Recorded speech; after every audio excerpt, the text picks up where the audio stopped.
mtazamo wangu kwa kuangalia namba imefanikiwa kwa kiasi kikubwa sana. Sababu ukiangalia kwa mfano kwenye mataji ya ndani, kombe la shirikisho hivi sasa wadhamini ni benki ya CRDB. Yanga amechukua mara 4 mfululizo baada ya kufungwa katika fainali na watani zao wa jadi kwenye uwanja wa Lake Tanganyika kama unakumbuka vizuri. Baada ya hapo Yanga kwenye michuano hiyo mechi 24 wameshinda zote. Lakini kati yake kuna mechi 3 alishinda kwa mikojo ya penalty kwa sababu ya kanuni. Kwa mfano kuna mechi ya robo finali dhidi ya Geita Gold ilikuwa ni sare wakashinda kwa penalty. Kuna mechi na Azam finali walishinda kwa penalty 7-6 kama unakumbuka vizuri. Kuna mechi nyingine pia ilikuwa ni Azam Geita. Kuna mechi 3 za penalty. Nyingine zote wameshinda. Alafu mabao 72 wameruhusu mabao 9. Sasa anayejua namba unaweza ukaona hapa ni ukubwa kiasi gani. Lakini kwenye ligi kuu Tanzania bara Yanga wameset standard kwa hii misimu minne kuanzia 2021-22. Standard ambayo unaiona ngumu mno, sio tu kwa timu nyingine, Yanga yenyewe pia, ambayo inaweza ikawa mtihani kwa sababu mashabiki kila mara wanafanya reference, wanafanya rejea kwa kilichofanyika. Hiki kinacho wanapaswa kujiadhari kwa sababu katika misimu minne imeshinda mataji yote. Lakini sio tu inashinda, ukiondoa mechi za msimu huu inafunga mabao mengi. Ishafunga mabao 254. Mechi 120 Yanga imeshinda mechi 100. Ina maana winning percentages ni 83%. Wakati wao wakitoa utawala kwenye ligi kuu back to back mara 4 mfululizo. Watani zao wa jadi Simba kuanzia 2017-18 mpaka 2021. So walichukua mara 4 mfululizo. Pale kulikuwa na mabadiliko. Kulikuwa na msimu mechi 30, kulikuwa na msimu mechi 38, kwa maana kwamba kutoka timu zilikuwa 16 kama sasa, alafu zikawa timu 20 mechi 38, alafu kukawa na mechi 38, alafu kukawa na timu 18 2021 ambapo tunazungumzia mechi 34. Kwa mechi 140. Simba wakati inafanya vizuri sana pale. Winning ratio ilikuwa ni 73% kwa sababu ilishinda mechi 102 katika mechi 140. Yaani ukijumlisha vizuri hapa 30 38 utapata hicho ninachokielezea. Alafu kushinda 102 ukikokotoa ndo unapata hizo 73%. Kwa hiyo Yanga alivyochukua huo utawala back to back mara 4 yenyewe ni 83%. Maana ime raise bar. Lakini sio hilo tu. Katika ligi kuu Tanzania bara toka ianzishwe kutoka kuitwa ligi daraja la kwanza mwaka 1996-97. Timu ambayo iliwahi kufanya vizuri sana in terms of percentages ni Simba 2009. Mechi zilikuwa 22, ilipata pointi 62 katika 66. Kwa hiyo performance ilikuwa 94%. Lakini kuanzia 2010 kwenda juu huko timu ili ushinde wakati mwingine Yanga ishaye kuchukua ubingwa performance ya 70.5 kwa sababu ilipata pointi 55 kati ya 78 mechi 26. Lakini leo hii mtihani uliowekwa pale na Yanga wenyewe, nasisitiza huu ni mtihani kwa Yanga wenyewe pia, yani mbali na timu nyingine, kwanza ni kwamba 2021-22 Yanga unbeaten mechi 30, ilishinda mechi 22, sare 8, mabao 49, ikaruhusu mabao 8. Pointi 74 unazungumzia performance ya 82.22 to infinity, around ya 82%. Kwa hiyo kwenye kuanzia 2010 hiyo ndio best performance, lakini ukichukua na mpaka tangu ianzishwe na maana inakuwa ya pili, sio? Lakini msimu unaofuatia kutoka pointi 74 kwa kujua kwamba washindani wao unazungumzia Simba, Azam na wengineo watakuwa wanafuata hiyo ba, Yanga wakaongezea tena point wakafika 78. Ni katika msimu ambao Simba kweli walikuja wakapata point 73. Maana yake matokeo ya mechi zao mbili katika msimu yali separate, yalitofautisha nani ya bingwa. Yanga kana point 78. Ni performance ya 87 around, kwa sababu 86 plus 86.66. Engineer anajua ukizi round inakuwa 87. Kwa hiyo umepanda kisha tena. Haitoshi. The following season baada ya hiyo 2023-24 Yanga waka raise tena point 80 katika 90. Hapo nazungumzia performance ya 89, alafu mabao wakafunga 61. Lakini haitoshi, msimu uliopita wakaleta balaa zaidi kwa sababu wakapata point 82 katika 90. Ni performance ya 91. Alafu wakaleta mpya ambayo katika ligi bora 27 barani Afrika. Kwa mujibu wa CAF, ligi bora namba 1 ni Misri, ligi namba 27 kwa sababu 25 ni Eswatini, unakuta Niger, kuna Burkina Faso. Ligi zote hizi hakuna bingwa huwa anafunga mabao mengi kuliko points. Lakini katika mashirikisho 54 ni kwa sababu gani? Ni hesabu rahisi tu. Ukishinda point 3, lakini unaweza ukashinda moja bila mechi 10 ukapata mabao 10 akiwa na point 30. Kwa hiyo ni nadra sana kuwa na mabao mengi kuliko points. Yanga wamaliza na point 82, performance asilimia 91, lakini mabao 83 katika mechi 30. Maana yake kwa wastani kila mechi kila dakika 32 na sekunde 32 nafunga bao moja, ambayo haishindi tu Afrika nzima. Sasa hapa sio udamisi, sio mughalabu, tunasema sio exaggeration of facts. Ni dunia nzima katika ligi bora 5 duniani. Afu Afrika chukua ligi zote bila kujali ligi 5. Yanga ndo the best kwenye ligi yake. Hapa msisitizo, asitokee mtu akasema Yanga ni bora kuliko Man City au Barcelona. Simaanishi hivyo. Na maanisha kwenye ligi yako una perform vipi? Yanga kufunga mabao 83 katika mechi 30 ni dakika 2700.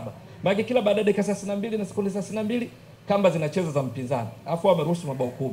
Sasa wastani ukilinganisha katika ligi bora duniani, mwingine atashtuka, duniani kwa mpira wa miguu chini ya mwavuli wa FIFA tunazungumzia CAF ambayo Yanga ndo the best. Tunazungumzia AFC ligi za ubora 5, unazungumzia Saudi Arabia, unazungumzia ligi ya South Korea, Japan. Kule hakuna inayofikia kiwango cha Yanga. Unazungumzia OFC Oceania, yani visiwa vya Vanuatu, unazungumzia Fiji, unazungumzia New Caledonia, hakuna inafikia Yanga. Unazungumzia CONCACAF ni Amerika ya Kati, Kaskazini na Caribbean. Ya unazungumzia Marekani, unazungumzia Honduras. Kule ligi 5 bora katika shirikisho lile la CONCACAF hakuna yenye performance kama Yanga. Ukitoka hapo unaenda CONMEBOL. CONMEBOL ni Amerika ya Kusini. Hapo unazungumzia ligi bora 5 ni Brazil, Argentina, Colombia, kuna Paraguay. Hakuna ile perform kama Yanga kwenye ligi yake. Hapa msisitizo, kwa sababu ndugu zangu najua hawakawi kusema Yanga bora kuliko nazungumzia performance kwenye ligi yako. Lakini unazungumzia UEFA ligi 5 bora, unazungumzia Italy, unazungumzia England, unazungumzia Spain, unazungumzia Germany, unazungumzia Ufaransa. Huku sasa ndo walau kidogo kuna ambaye anataka kuichallenge Yanga lakini hajaweza kwa ya kwanza, ambaye inaitwa PSG kwenye ligi yake La Liga. Liga 1, ligi kuu ya Ufaransa. PSG msimu uliomalizika kule mechi 34 walifunga goli 92.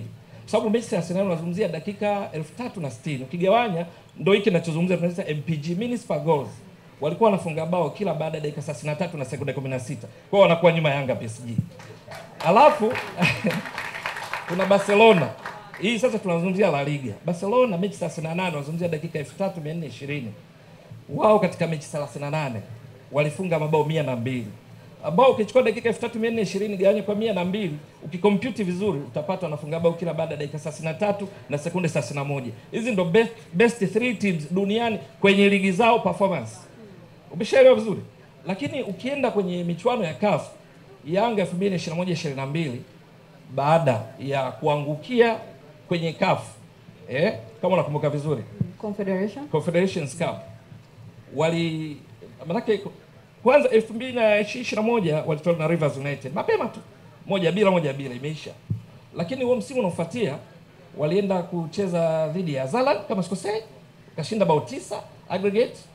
Halafu wakaenda kucheza na Al Hilal Omdurman. Sio? Wakatolewa.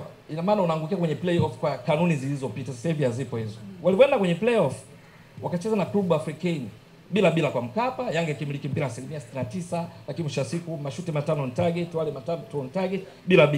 Walipoenda Tunisia Rades, Yanga walishinda 1-0. Matokeo yake wakaingia kwenye group stages.